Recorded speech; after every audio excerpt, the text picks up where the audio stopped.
नमस्कार, स्वागत है आप सभी का एनएफ न्यूज पर। मैं हूं आपके साथ रोहित। उत्तर प्रदेश के मुखिया योगी आदित्यनाथ के मां को गाली दी, अपशब्द बोले और योगी को बिस्मिल्लाह करके काटने की धमकी दी अताउल गनी ने। और इसके बाद बवाल मच गया सोशल मीडिया पर। वीडियो वायरल हुआ तो फिर गिरफ्तारी की मांग उठने लगी। इसके बाद उत्तर प्रदेश पुलिस ने अताउल गनी को गिरफ्तार किया और उसकी तबीयत भी ठीक कर दी है। पंकज जी इस वक्त मेरे साथ जुड़े हैं, उनसे इस पूरे मामले पर जानकारी लेंगे, लेकिन उससे पहले अताउल गनी ने जो सीएम योगी को धमकी दी थी वो सुन लेते हैं। खुलेआम अजान चल रहा, माइक का लाउड स्पीकर तो नहीं उतार रहा दिल्ली में, नहीं करता है, नहीं उतार। चल जाओ योगी के जना के पास। हाँ? वो जो बदखूम है ना योगी। कौन? योगी जोगी। हाँ। वो रोज मस्जिद का माइक उतारता है, वो योगी उतारता है। हाँ। वो कह रहे लाउड स्पीकर पता नहीं।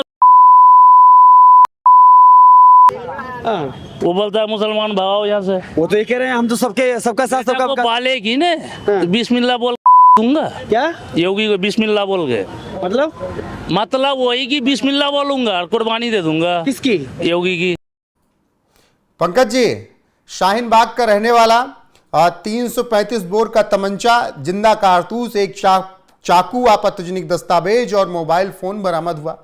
ये अपने बयान में आगे कहते पाया गया कि 2029 में ममता दीदी हमारी प्रधानमंत्री भी बनेंगी, तब देखेंगे। नहीं, ये शाहीन बाग में नहीं पाया गया। शाहीन बाग में आके रहने लगा। हाँ। ये मूल रूप से बांग्लादेश का रहने वाला है। बांग्लादेश से ये मालदा आया, बंगाल के मालदा में। और मालदा को जैसे कि सारे घुसपैठिए, मालदा, कालियाचक, मुर्शिदाबाद, यही 3-4 जिले हैं जो उन्होंने एक मतलब स्टेशन बना के रखा है। आते वहां पे पार्क होते हैं, वहां से देश के अलग अलग हिस्सों में फैल जाते हैं। मालदा से ये फिर शाहीन बाग आया और शाहीन बाग में रहने लगा। ये सब हो गया। तो ये भारत का नागरिक नहीं है। पहली बात को ये डिपोर्ट होना चाहिए। इसने खुद कहा है कि बांग्लादेश से आया हूं मैं। इसका इकबालिया बयान है। दूसरी बात की डिपोर्ट तो तब होगा ना जब यूपी पुलिस अब डिपोर्ट करने लायक छोड़ेगी। नहीं, बहुत सारे ऐसे पागल घूम रहे हैं, बहुत शराबी इस तरह का।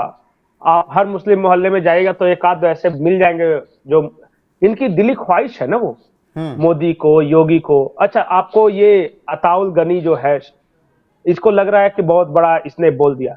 अच्छा, ओवैसी ने इसी चीज को थोड़ा सा ज्यादा परिष्कृत भाषा में कहा था कि जब मोदी हिमालय चला जाएगा, योगी जब अपने मठों में चला जाएगा, तब तुम्हें कौन बचाने आएगा हिंदू। ये बोला लिखे है ना, इसीलिए उन्होंने बहुत अच्छे शब्दों में पिरो दिया था। बस भाव वही है। आज इस देश में हर तीसरे मुसलमान से बात कीजिए तो वो योगी मोदी को मारना चाहे या किस तरह खत्म हो जाए, हमारा राज आ जाए इंशाल्लाह। लाल किले पर इस्लामी पताका लहराया है, लहराएंगे। हर तख्त उछाले जाएंगे, हर बूथ गिराए जाएंगे, बस नाम रहेगा अल्लाह का। यही नारे लगते हैं ना। और इसी शाहीन बाग में लग रहे थे। शाहीन बाग के बीचों बीच ये .315 नॉट के पिस्टल लेके घूम रहा है इस तरह का पागल आदमी, और बोल रहा है कि हम भैंसा मार मार के खाते थे, और ये बोल रहा है कि मैं गला काट दूंगा। और ये खुला घूम रहा था और वहां के लोगों को पता था। आपको क्या लगता होगा कि नोएडा पुलिस गई होगी तो इसे छुपाने का प्रयास नहीं किया गया होगा? हमने बहुत देखे हैं शाहीन बाग में।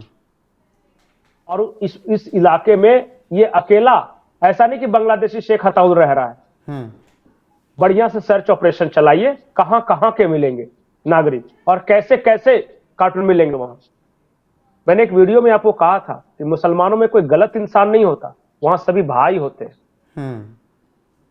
और हर भाई का कर्तव्य है दूसरे भाई को बचाना, भले ही वो रेपिस्ट है, वो बाजार में बम लगा के आया हो, या इस तरह का क्रिमिनल हो, हत्यारा हो, वहां हर किसी को बचाया जाता है और एक दूसरे छुपने के लिए पनाह देते हैं वो।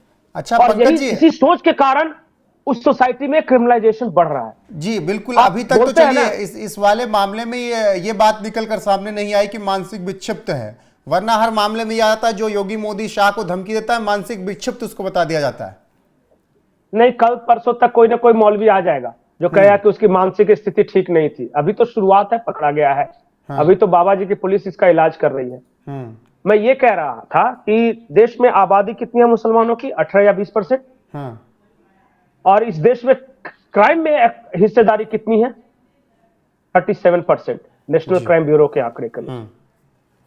जिस कम्युनिटी की आबादी 18% है, अपराधों में उसकी हिस्सेदारी 36% यानी दुगने से भी ज्यादा कैसे हो जाती है? कभी सोचा इस बात को?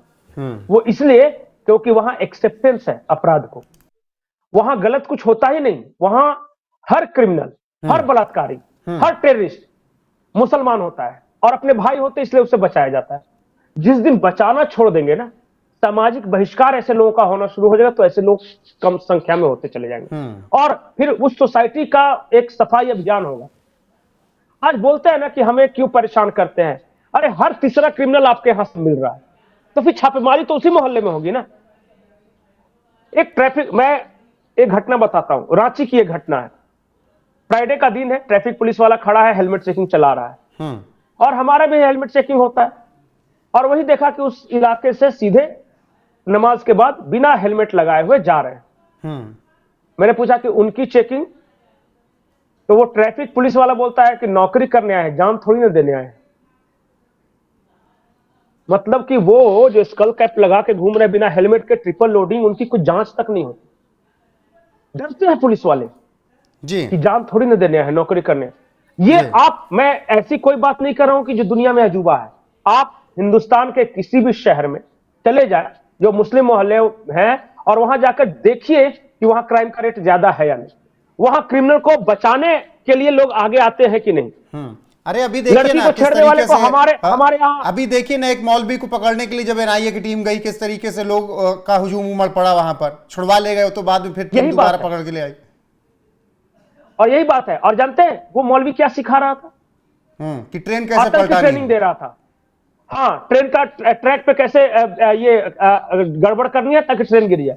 अब बताए, उस ट्रेन में यात्री तो हर कास्ट, हर कम्युनिटी का होगा, मरेगा तो हर कास्ट, लेकिन वहां गलत को गलत नहीं कहने की जो परंपरा है ना, मतलब बार बार मैं बोलता हूं कि देखिए, ये बोलना नहीं चाहिए, कंट्रोवर्शियल हो जाएगा, लेकिन एक कहानी है वो बताई जाती है कि जब रावण का वध हुआ और वहां फिर जब शासन हुआ तो उनके गुरु शुक्राचार्य का क्या हुआ? शुक्राचार्य कहां गए? वो कहता है कि लंका ने देश निकाला दे दिया और फिर वो ऐसी जगह पे गए जहां पे कोई नहीं हो, वो बियाबान रेगिस्तान था और उनके साथ नकाब पहने हुए एक महिला थी और कहा जाता है कि वो शूर्पणखा थी। उसका चूंकि नाक काट लिया था इसलिए वो नकाब पहन के रहती। शुक्राचार्य की पूजा करने वाले शुक्रवार को पूजा करते हैं। अब इस कहानी में कितना दम है मुझे नहीं पता, लेकिन इस सोशल मीडिया पर ये चलता रहता है। लेकिन पंकज जी, अब मैं एक और सवाल इसी में जोड़ूं, ये तो एक बयान है, इसके अलावा आपको याद होगा कि सेना, शैतानों की सेना, बिल्कुल, एक आपको याद होगा कि फरसा लेके मठ में एंट्री करने का प्रयास कर रहा था, उसको पकड़ लिया गया, हालांकि मानसिक विक्षिप्त निकला। दिल्ली में एक बयान आया एक लड़के का कि आगरा से दिल्ली तक हम एक हिस्सा अलग कर लेंगे। एक बच्चे का जो कि 10, 12, 14 साल का रहा होगा कि हम क्या कहते हैं, हमारा ही राज आएगा तो हम मंदिर गिरा देंगे। मतलब 10, 10, 12, 12, 15 साल के लड़कों में भी ये भरा है दिमाग में। नहीं, मैं बार बार एक बात बोलता हूं, कई वीडियो में पहले ही बता चुका हूं, वो जो 5 वक्त जो लाउड स्पीकर से बोला जाता है, वो क्या बोला जाता है आपको पता है? ला इलाहा इल्लल्लाह, इसका मतलब पता है क्या होता है? कि सिर्फ अल्लाह है, अल्लाह के अलावा और कोई नहीं। अब जो बच्चा पैदा लेता है, सुबह से लेकर शाम तक हर रोज 5 बार उसके कान में यह बताया जाता है कि सिर्फ अल्लाह, अल्लाह के अलावा कोई नहीं किसी को। अब बताइए, वो क्या संत बनेगा? वो क्या मानव की भलाई करेगा? पशुओं की सेवा करेगा? वो तो जो अल्लाह को नहीं मानता उसको मारेगा ही ना। पहली ट्रेनिंग वहीं से शुरू होती है। और मैं एक बात बार बार बोलता हूं कि जब तक आप गंगोत्री साफ नहीं करेंगे, गंगा साफ नहीं होगी, या जहां से ओरिजिन है समस्या की वहां से आप सॉल्यूशन नहीं निकालेंगे ना, तब तक पूरी दुनिया में कहीं समस्या का कोई सॉल्यूशन ही नहीं है। बिल्कुल, सॉल्यूशन निकालना बेहद जरूरी है। और वो सॉल्यूशन क्या हो सकता है? क्या हो सकता है बताइए? इसी बात पर मंथन कर रहे हैं यूरोप भी, जो उनके यहाँ इमिग्रेंट्स आ रहे हैं, वहां की सोसाइटी में कट्टरवाद फैला रहे हैं। इसी बात से जूझ रहा है अमेरिका, इसी बात से जूझ रहा है अफ्रीका, इसी बात से जूझ रहा है अरब, इसी बात से जूझ रहा है एशिया। सॉल्यूशन क्या है? सॉल्यूशन सिर्फ और सिर्फ एक चीज है, किताब में मॉडिफिकेशन। जब तक वहां पे भाईचारा, दूसरे के प्रति सम्मान, इस तरह की भावना नहीं आने जाएगी ना। अगर मान लिया कि जो आप पढ़ते हैं उसमें यह लिखा हो कि गोली मारना बहुत बढ़िया बात है, तो आप बड़े होकर क्या बनेंगे? उस पढ़ने वाले को यही बनेंगे ना। बिल्कुल, ये लिखा हुआ है। बिल्कुल। और फिलहाल जिस तरीके से ये खबर आई उसके बाद गिरफ्तारी कर ली गई है योगी सरकार ने, उसके बाद योगी की पुलिस ने उसके बाद अच्छा ट्रीटमेंट भी दिया है। उन तस्वीरों को आप इस वक्त देख रहे थे अपने बीच वाली स्क्रीन पर कि किस तरीके से आफ्टर और बिफोर की तस्वीरें दिख रही हैं। पहले तो भावनाओं में बहुत कुछ अताउल गनी बोल गया, लेकिन उसके बाद जब उत्तर प्रदेश पुलिस ने, नोएडा की सेक्टर 39 थाना की पुलिस ने इस मामले में छानबीन की और दिल्ली से उसे गिरफ्तार किया, तो उसका ट्रीटमेंट भी किया गया है। बहरहाल पंकज जी कह रहे हैं कि एक आध मौलवी मौलाना जल्दी ही आएंगे जो बताएंगे कि वो मानसिक विक्षिप्त है। लेकिन जिस तरीके से सीएम योगी को गाली दी, उनको अपशब्द बोला, उनकी मां को गाली दी, उसके बाद पुलिस ने अताउल गनी को अब ठीक से उसका हिसाब कर दिया है। बहरहाल बने रहिए हमारे साथ, लगातार यहाँ पर आपको खबरें मिलती रहेंगी। जी पंकज जी। रोहित आखिरी लाइन में बोलना चाहता हूँ, इस अताउल गनी को आपने पकड़ लिया क्योंकि योगी आदित्यनाथ को मारने की धमकी दी, लेकिन जिसने 15 मिनट पुलिस हटा लेने के बाद हिंदुओं को मारने की धमकी दी उसको क्या किया? या फिर जिसने ये कहा कि जब मोदी हिमालय चले जाएंगे और योगी मठ में चले जाएंगे तब तुम्हें कौन बचाने आएगा? वो संसद में फिलिस्तीन का नारा लगा रहे हैं। ऐसे लोगों का मुझे लग रहा है कि पहले इलाज हो तभी ऐसे लोगों का क्या कहते हैं बोलती बंद होगी। बने रहिए हमारे साथ लगातार। नमस्कार।